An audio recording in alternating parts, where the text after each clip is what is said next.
Football মাঠে এমন কিছু প্রতিবার আবির্ভাব ঘটে যাদের গতিবেগ, তাণ্ডব আর প্রভাব ঠিক ঘূর্ণিঝড়ের মতোই।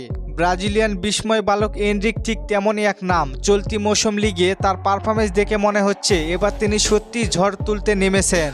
অল্প বয়সে এনরিক প্রমাণ করে দিয়েছেন বয়স তার খেলার কোনো বাধা নয়। শারীরিক শক্তি, বিস্ফোরক গতি আর গোলের প্রতি ক্ষুধা, এই তিনের মিশ্রণে তাকে আলাদা করে তুলেছে। প্রতিপক্ষ ডিফেন্সের জন্য তিনি যেন এক চলমান আতঙ্ক। বল পায়ে পেলেই মুহূর্তের মধ্যে ম্যাচের চিত্র বদলে দিতে পারেন।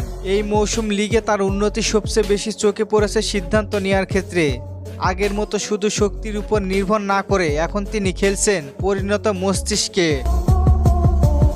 কখন শট নিতে হবে, কখন পাস, এই বোধটাই তাকে ভয়ঙ্কর করে তুলেছে। এর ফলও মিলছে স্কোর শিটে। গোলের পাশাপাশি অ্যাসিস্টও গুরুত্বপূর্ণ ভূমিকা রাখছেন তিনি। এনরিকের আরেকটি বড় শক্তি হলো মানসিক দৃঢ়তা। বড় ম্যাচের চাপ তাকে ভাঙতে পারে না, বরং আরও ধারালো করে তোলে।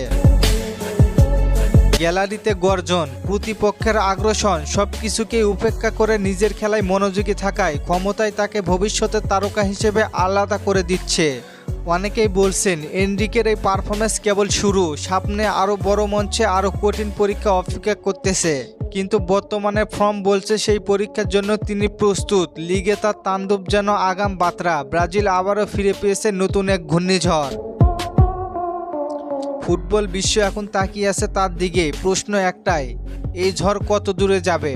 আপাতত উত্তর মিলছে মাঠে, যেখানে এনরিক প্রতিটি ম্যাচে নিজের নামের সঙ্গে যোগ করছেন নতুন বিস্ময়। এখন শুধু দেখার বিষয় পারফর্ম করে জাতীয় দলে আসতে পারে কিনা। ধন্যবাদ।